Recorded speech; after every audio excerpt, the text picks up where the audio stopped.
하나님 말씀은 고린도전서 1장 1절부터 9절까지입니다. 고린도전서 1장 1절부터 9절까지입니다.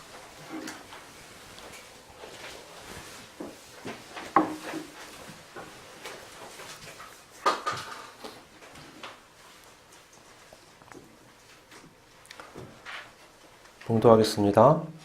하나님의 뜻을 따라 그리스도 예수의 사도로 부르심을 받은 바울과 형제 소스데네는 고린도에 있는 하나님의 교회 곧 그리스도 예수 안에서 거룩하여지고 성도라 부르심을 받은 자들과 또 각처에서 우리의 주 곧 그들과 우리의 주 대신 예수 그리스도의 이름을 부르는 모든 자들에게 하나님 우리 아버지와 주 예수 그리스도로부터 은혜와 평강이 있기를 원하노라. 그리스도 예수 안에서 너희에게 주신 하나님의 은혜로 말미암아 내가 너희를 위하여 항상 하나님께 감사하노니 이는 너희가 그 안에서 모든 일, 곧 모든 언변과 모든 지식의 풍족함으로 그리스도의 증거가 너희 중에 견고하게 되어 너희가 모든 은사의 부족함이 없이 우리 주 예수 그리스도의 나타나심을 기다림이라. 주께서 너희를 우리 주 예수 그리스도의 날에 책망할 것이 없는 자로 끝까지 견고하게 하시리라. 너희를 불러 그의 아들 예수 그리스도 우리 주와 더불어 교제하게 하신 하나님은 미쁘시도다. 아멘.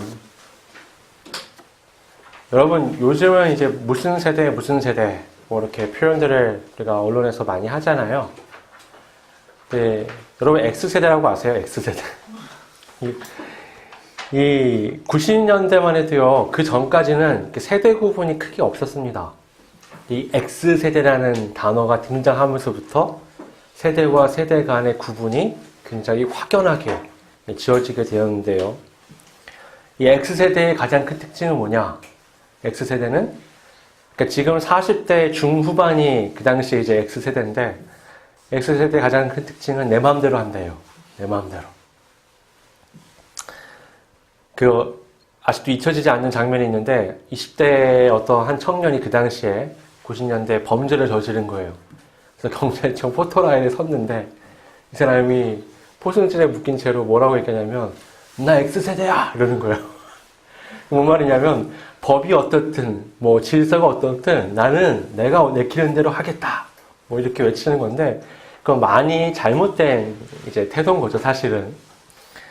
그래서요, 그 당시에 기성세대는요, 이러한 X세대를 자칭하는 신세대의 이런 자세를 찬성할 수가 없었습니다.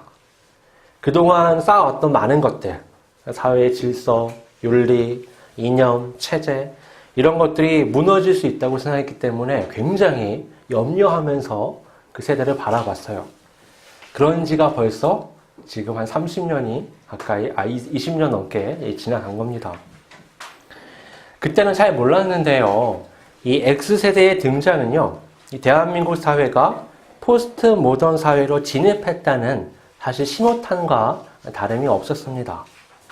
포스트 모던은요, 모던의 다음이란 이제 뜻을 갖고 있는데요. 쉽게 말해서 이 모던 시대가 지나고 그 다음 시대가 왔다라고 말하는 겁니다.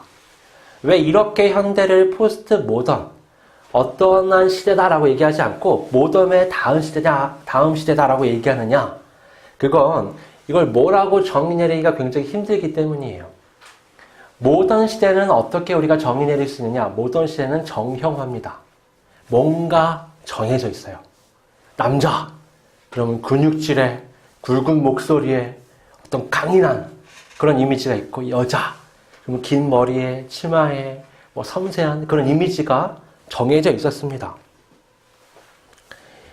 이렇게 구분이 아주 명료하고 간단하게 되는 시대가 이 모던 시대예요.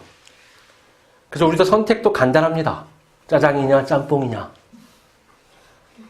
흰색이냐, 검은색이냐, 좌냐, 우냐, 위냐, 아래냐. 이게 굉장히 간단한 시대였어요. 근데요, 이 모던 시대의 가장 큰 특징이 뭐냐면 진리가 내 밖에 있는 겁니다. 사회적으로 이미 정형화된 무언가가 진리인 거예요. 나를 거기에 맞춰서 살아가는 게 삶의 중요한 의미라고 생각하고 살았었습니다. 정형화된 아버지상, 어머니상, 그 다음에 선생님상, 학생상 이런 것들이 정해져 있었죠.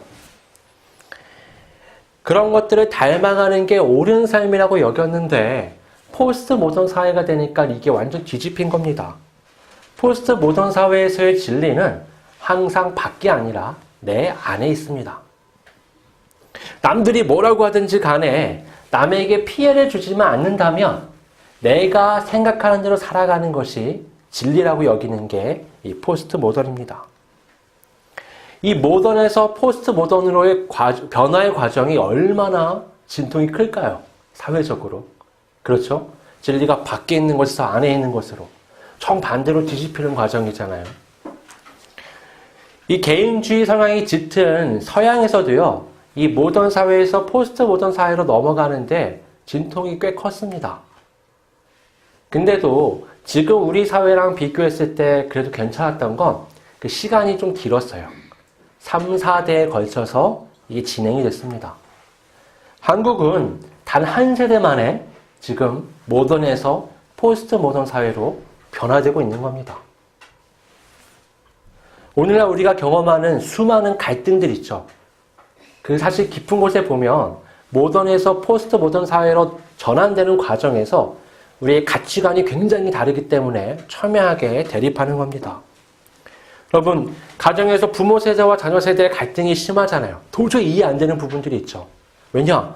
부모 세대는 국가, 가정, 이런 외부의 어떤 큰 의미를 가진다면 자녀 세대는 자신의 어떤 인간적인 성취, 욕구의 어떤 만족, 이런 것들에 큰 의미를 두는 겁니다. 그래서요, 서로 이해하기가 굉장히 어렵고요. 때로는 마치 평행선을 걷는 것 같은 기분이 들기도 하는 겁니다. 이 가정에서뿐만이 아니라 이 포스트 모던 사회는요, 정의가 항상 상대적인 것이기 때문에 모든 부분에서, 모든 분야에서 끊임없이 대립이 일어납니다. 그 영향이요, 이제 교회 안에까지 들어오게 되는 거죠. 오늘날 교회 생각해 보세요. 저는요, 똑같은 교회를 본 적이 없어요. 요즘 교회들을 보면, 광고하는 걸 보면 저마다 다 색깔이 있죠. 근데 이게 조심해야 될 것이 자칫 잘못하면 교회가 가져야 아주 기본적인, 근본적인 가치를 잃어버리거나 그것이 희미해진 상태에서 그들이 내 거야 라고 얘기하는 어떤 것이 그 교회의 옷처럼 입혀질 수가 있다는 겁니다. 그러면 하나님께서 이 세상 가운데 세우신 교회의 본질이 사라지고 그들의 공동체가 내세우고 싶은 내가 바라는 교회가 돼버릴 수 있는 거죠. 여러분, 기독교 이 신앙은요, 지난 2000년 동안 나라와 민족과 세대를 관통해 왔습니다. 그것이 가능했던 이유는요, 이 복음은 인간의 가장 근본적인 필요를 충족시키기 때문입니다. 모던 세대든 포스트 모던이든 아시아인이든 아프리카인이든 유럽인이든 유교 문화든 이슬람 문화든 귀족이든 노예든 노인이든 아이이든 상관없이 복음은 모든 인간의 가장 근본적인 필요를 공급하는 유일한 겁니다. 그렇게 사실은요, 복음에 무언가 우리가 덧입히지 않더라도 복음 그 자체만으로 강력한 힘이 있습니다. 이 복음이 전파되는 모든 나라, 모든 세대에 교회가 생겨났습니다. 여러분, 교회는요, 그래서 매우 독특한 공동체입니다.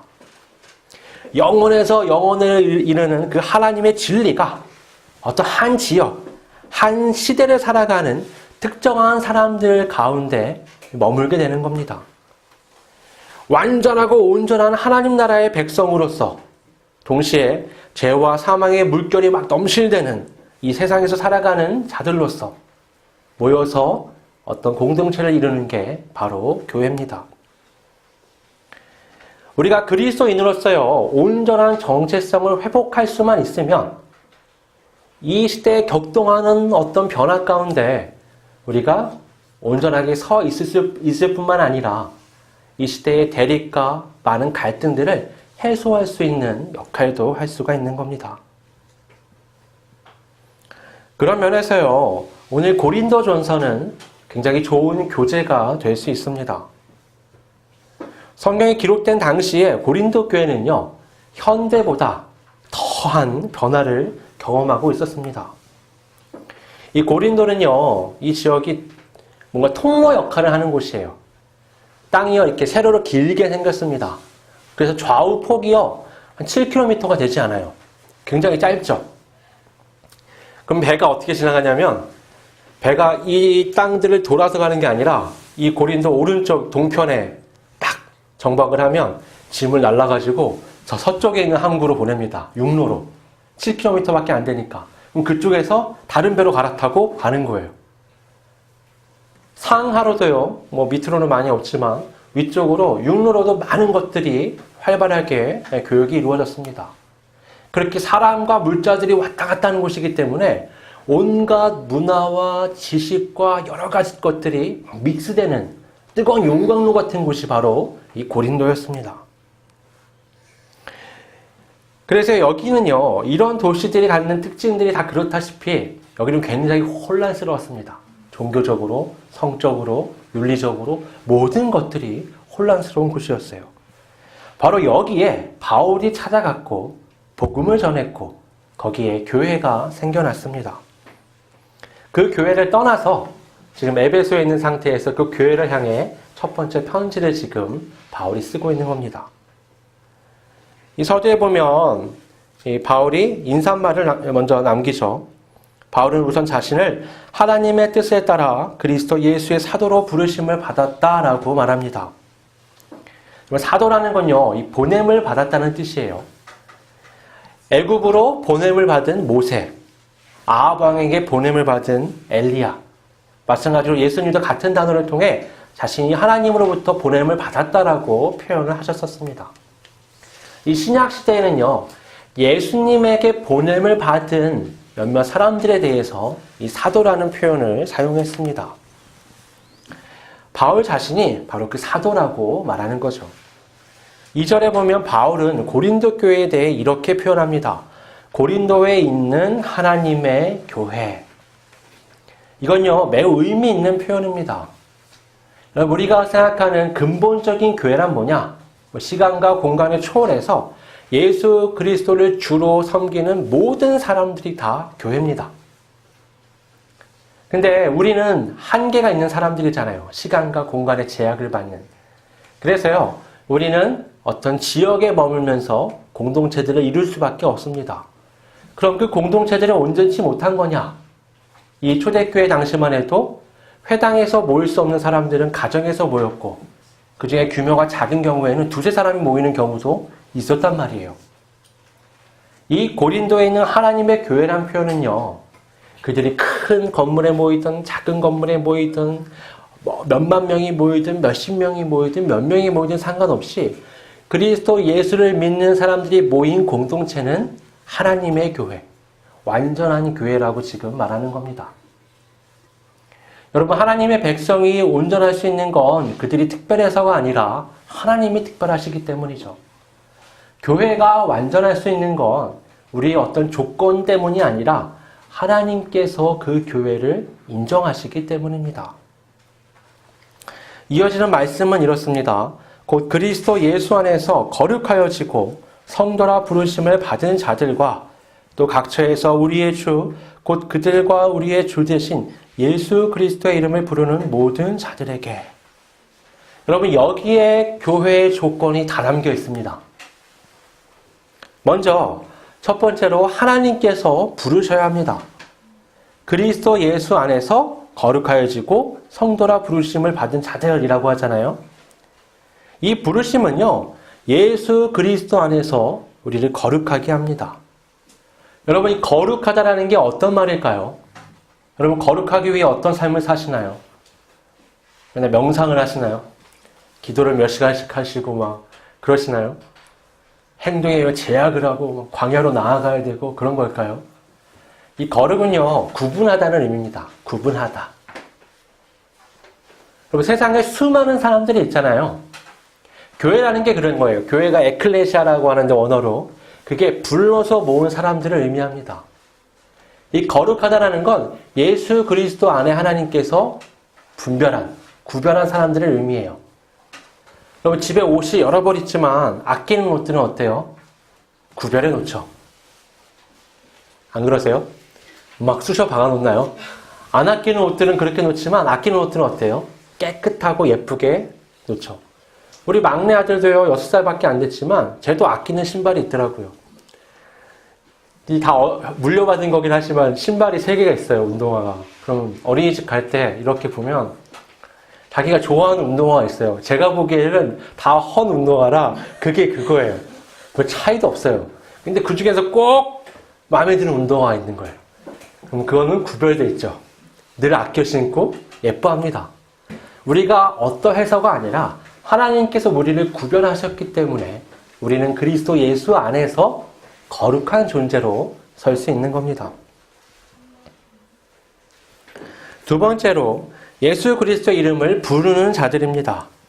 각 처에서 우리의 주, 곧 그들과 우리의 주 대신 예수 그리스도의 이름을 부르는 모든 자들이라고 말씀합니다.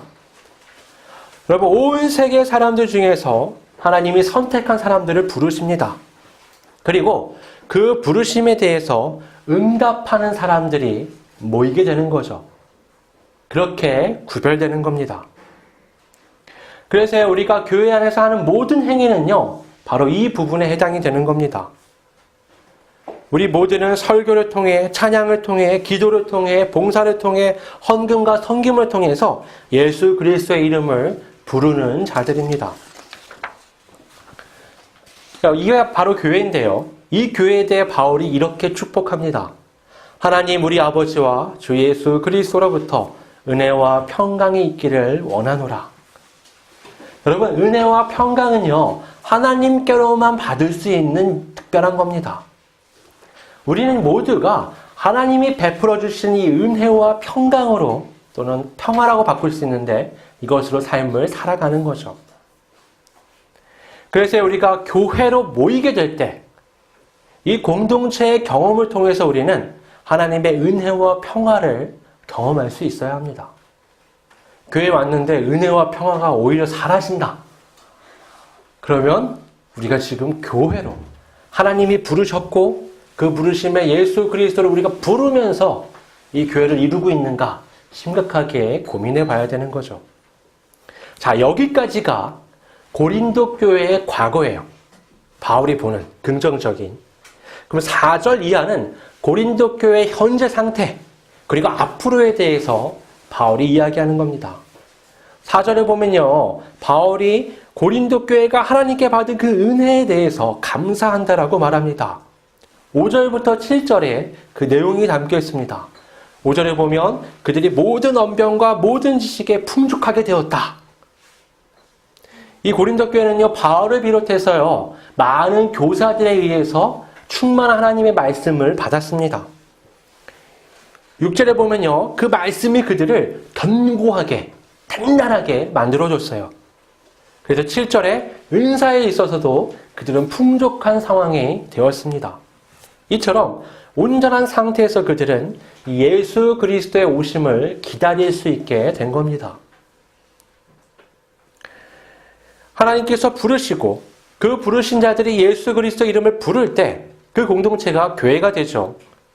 이 교회는 하나님의 은혜를 받고 평안 가운데 그리스도에 대한 지식이 풍충만해지고 믿음이 견고해져서 모든 은사에 부족함이 없이 그리스도의 오심을 갈망하며 기다리게 됩니다. 이상적이죠? 그렇지 않나요? 여러분, 초대교회부터 이제까지요, 이 상태로 끝까지 온전하게 서 있었던 교회가 있을까요? 한 교회도 없습니다. 이건요, 굉장히 이상적인 바울의 표현이다라고 우리가 볼 수 있는 겁니다. 왜 그런 교회가 없었냐, 여태까지 역사적으로? 그 이유는 이 가장 단순한 이 교리를 온전히 따르지 않고 여기에 뭔가 자꾸 덧칠을 하려고 했기 때문입니다. 우리가 사도행전을 통해서 확인할 수 있듯이 초대교회는 이 예수 그리스도의 이름에 할례를 덧칠하려는 세력들 때문에 골치를 앓았습니다. 교회가 둘로 쪼개질 뻔할 정도로 아주 극심한 몸살을 앓았던 게 바로 그때의 사건이었죠. 그 후로도요, 성상 숭배, 교황제도, 교회 전통, 여러 교리, 정치적인 상황들 때문에 교회가 찢어지고 갈라졌습니다. 여러분, 오늘날 우리가 교회 하면 떠올리는 것들이 뭐가 있을까요? 교회는 이래야 돼. 이래야 온전한 교회지. 자칫 잘못하면요, 우리가 생각하는 그것이 성경의 본질을 훼손하거나 희미하게 만들 수가 있다는 겁니다. 우리는요, 우리의 생각과 감정을 좀 면밀하게 살펴봐야 합니다. 미국에 인종이 여러 개 섞여 있잖아요. 그러니까 백인 목사님이 흑인 목사님 친구가 있는데 초청을 받아가지고 그 흑인들이 드리는 예배, 흑인 크리스찬들이 드리는 예배에 참여를 한 거예요. 문화가 완전 달라요. 백인들은 우리가 생각하기에 굉장히 전통적인 방식의 예배를 드린다면 흑인들은 굉장히 우리가 요즘 말하는 열린 예배 중에서도 그런 열린 예배가 없을 정도로 팡팡 뜨면서 예배를 드립니다. 예배가 다 끝난 다음에 그 흑인 목사님이 백인 목사님한테 소감을 묻은 거죠. 어땠어? 우리 예배. 그랬더니요, 이 백인 목사님이 이렇게 말하는 겁니다. 그래, 흑인 크리스찬들이 드리는 예배를 내가 잘 봤어. 그랬더니 이 흑인 목사님이 그러는 거야. 그게 문제야. 백인들은 백인들의 문화로 드리는 예배라고 얘기 안 하거든. 백인들은 우리가 전통적인 예배를 드린다고 얘기해.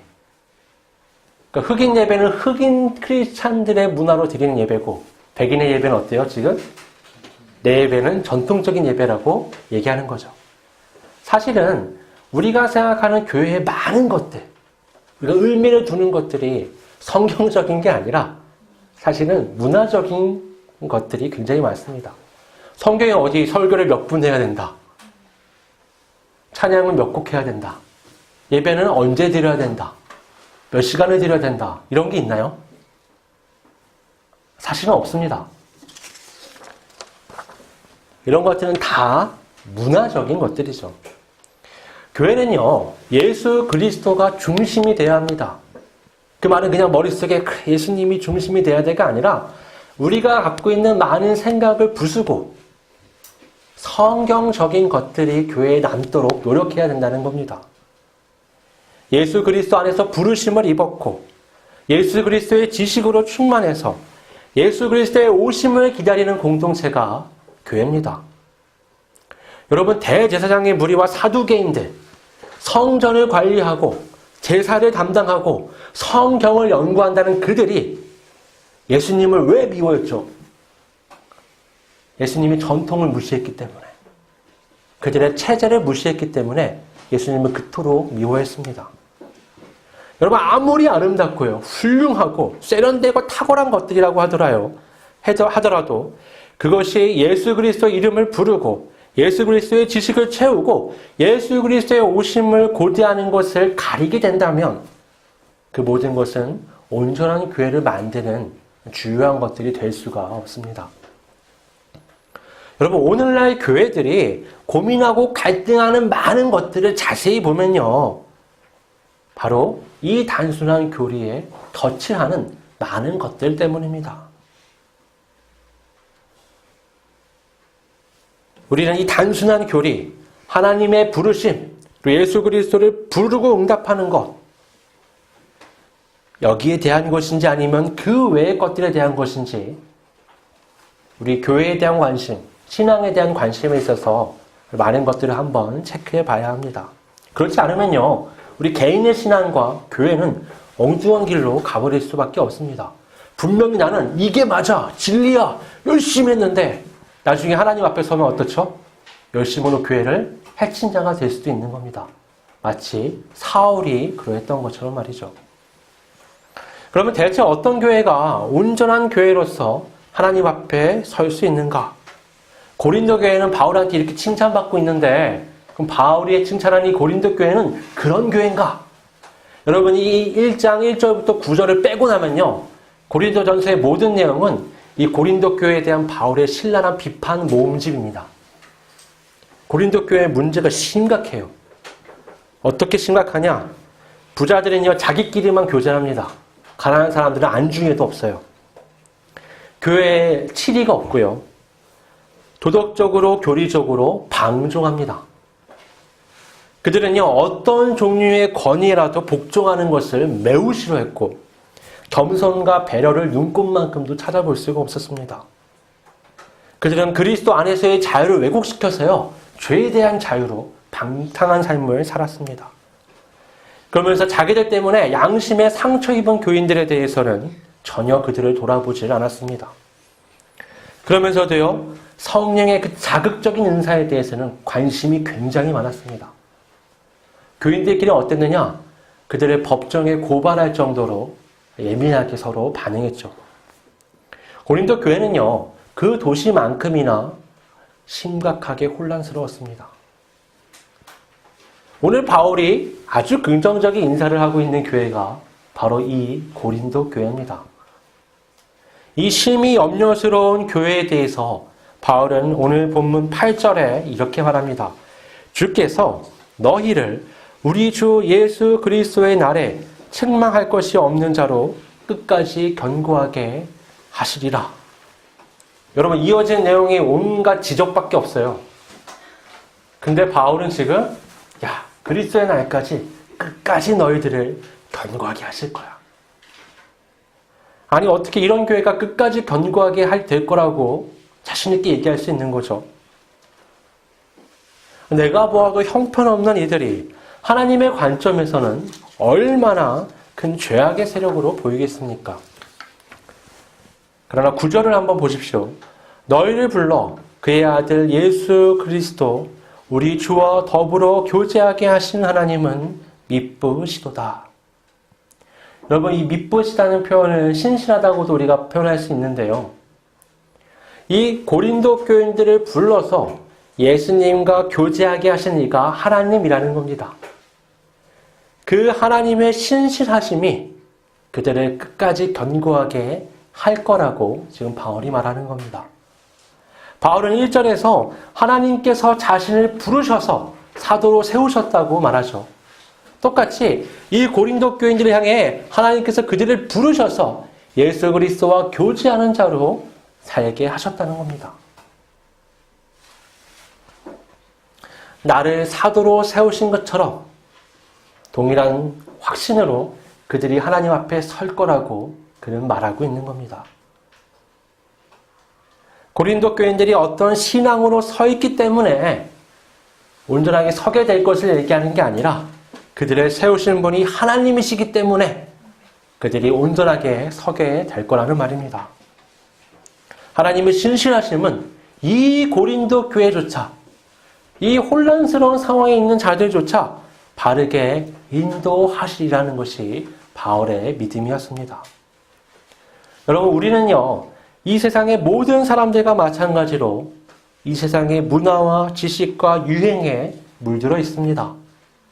그러나 동시에 하나님의 부르심에 응답하여 예수 그리스도를 부르며 교회 공동체를 이루고 있습니다. 우리는 너무나 부족하고 각자 염려스러운 부분들이 있지만 그럼에도 우리는 하나님의 그 신실하심 가운데 희망을 발견하게 되는 겁니다. 하나님의 그 신실하심이 우리를 그리스도 예수 안에서 그의 오시는 날까지 견고하게 세워나가십니다. 그리고 우리 한 사람 한 사람을 통해서 지난 2000년 역사를 통해 복음이 모든 문화와 세대를 관통하고 모든 교회가 모든 세대 가운데 자리하며 하나님의 긍정적인 영향을 끼쳤던 것처럼 오늘날에도 우리 한 사람 한 사람과 교회 공동체를 통해서 동일한 빛과 소금의 역사가 나타나게 될 것입니다.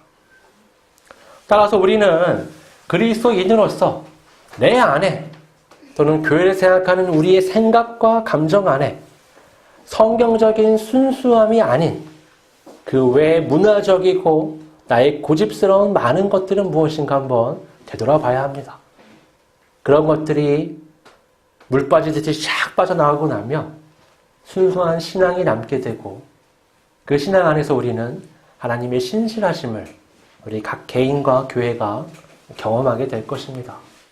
그 신앙을 향해서 온전하게 나아가는 우리 모두가 될 수 있기를 주님의 이름으로 축원합니다. 이 시간 말씀을 생각하면서 함께 기도하겠습니다. 사랑과 은혜가 풍성하신 아버지 하나님,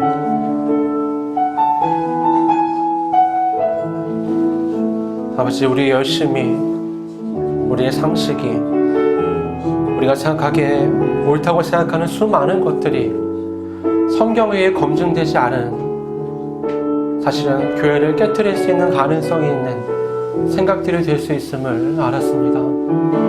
아버지 하나님, 우리의 생각이 아니라 하나님의 생각이, 나의 뜻이 아니라 하나님의 뜻이, 내 고집이 아니라 예수 그리스도가 중심이 되는 우리 개인의 삶, 우리의 신앙, 우리의 가정, 우리의 교회가 될 수 있도록 하나님 이끌어 주시옵소서. 주의 말씀 가운데 하나님의 부르심과 그 부르심에 응답하는 것 외에는 무엇도 자리하지 못하도록 우리 한 사람 한 사람을 붙잡아 주시고 우리의 신앙이 온전히 설 수 있도록 주께서 이끌어 주시옵소서. 그래야 이 교회가 주 예수께서 오시는 그 날까지, 그 날을 향하여 온전히 서게 하시고, 이 교회에 있는 모든 구성원들이 각 개인의 가정과 이 사회 가운데 온전한 빛과 소금의 통로가 될 수 있도록 성령께서 이끌어 주시옵소서.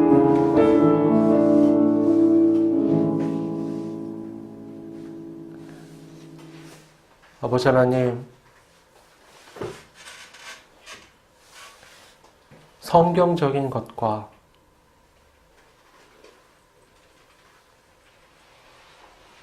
우리의 문화적인 것들을 온전히 구분하여 하나님의 뜻이 온전히 남아있는, 하나님의 인도하심을 온전히 받는 나의 삶과 우리의 삶이 되기를 소원합니다. 그리하여 우리 각 개인과 가정이 설 뿐만 아니라 교회가 바로 서며, 그러니 우리가 살아가는 이 세상이 아무리 변화하고 혼란스럽더라도 하나님으로 인해, 통로된 우리로 인해 온전히 회복될 수 있도록 성령께서 인도하여 주시옵소서. 이 땅의 수많은 그리스도인들이 그러한 빛과 소금이 되어 이 땅에 무너져가는 많은 것들, 모든 가정, 학교, 모든 정치, 경제, 교육, 모든 문화에 있어서 회복의 통로가 될 수 있도록 성령께서 이끌어 주시옵소서. 거룩하신 예수님의 이름으로 기도드립니다.